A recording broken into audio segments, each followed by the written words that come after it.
This process was serious. It was bipartisan. It was deep, and we did the job that we were asked to do. I was on those grounds the night before. They weren't set up at that point.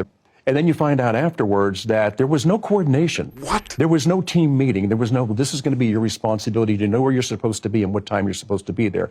You bring local law enforcement in, but you don't include them in the planning, or when you do the interviews afterwards, well, I thought he was going to do it. No, we thought somebody else was going to do it. When you knew there was a suspicious person on the grounds, and this is a common going back and forth. Now, this is where it said they were communicating with each other. You can't tell me that you didn't know till 10 minutes after 6 that you couldn't communicate. At 11 minutes after 6, the shooter took action. They knew an hour and a half ahead of time, out of all the thousands of the people walking around on that property, there was a suspicious person. And they kept losing sight of him. I would have said, and I have no background in law enforcement, keep the president back until we clear the area. That's the part that doesn't make sense, because they failed from the first thing, from the picking of the site, the preparing the site, to the coordination of the site, to the ability to communicate. At every step of the way, they failed. And the question is, why didn't you just say, hold up, just hold up? Don't let him come out. But I'm telling you, on July 13th, there was a lack of professionalism, there was a lack of concern, there was a lack of coordination, and the ability to communicate is the one thing I'll never understand. You knew you couldn't talk to each other. Why did you go forward? A really important element to the story, and people have rightful questions about it. I have questions about it, and that is, why did the shooter do this? What drove him to do it? Was he a lone wolf shooter? Did he have associates or affiliates? What was his motivation? How was he radicalized? We endeavored to get answers to those questions. We submitted numerous requests to the Department of Justice and FBI. Their response is, this is an ongoing criminal investigation, and we can't give that information to Congress. That, in my view, is an unacceptable position, and here's why. For both Butler and Mar-a-Lago, that was Correct. the answer. That's right. And here's why that's unacceptable. I sit on the Intelligence Committee, I've sat on the Armed Services Committee, and Congress all the time gets access to our nation's most sensitive secrets.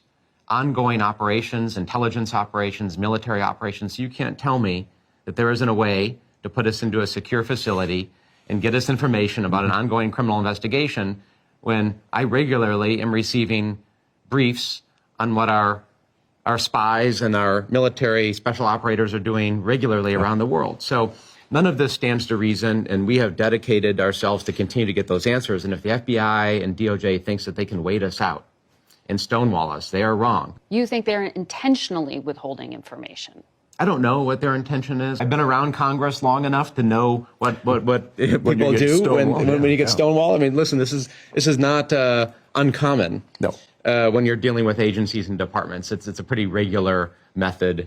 And it's something that, we encounter all the time in our oversight responsibility. And conspiracy theories sometimes take root when there's a lack of information. This is important. This element of that story is important because there's a lot of conspiracies around these shootings, right? And I sit on a lot of other committees with access to information. I have seen no evidence that a state actor, an adversary, was responsible for either of these attempted assassination attempts. I have seen no evidence. But, when you're in a position where, the government says, well, it's not this, but we won't tell you what it is. Right? And we can't tell you definitively. Well, people respond and have questions about that. And I understand that mentality. So even though we don't have evidence of one thing, people still want to know what else it is. And I still want to know what else it is. Did he act alone? Do we know that? We don't know that. I'm going to be really clear about this because this is very, very sensitive territory because we want to make sure we're not, getting people spun up. No evidence from other sources, internal government sources, from our investigation, that others were involved, that he acted with others, and that a foreign state or adversary was involved in this. But that still raises the question of why did he do this? Was he just a disturbed young man who decided to take action alone? Probably. I mean, that's probably the answer. It looks like now. Right? That's what it looks like. But we need to know, right? And let's get the information out there that the government has. We were tasked with trying to find out what happened that day, why it happened that day, and to the best of our ability, make sure that the Secret Service, that doesn't happen again to them. We can't guarantee that these things won't happen because it's a crazy world right now.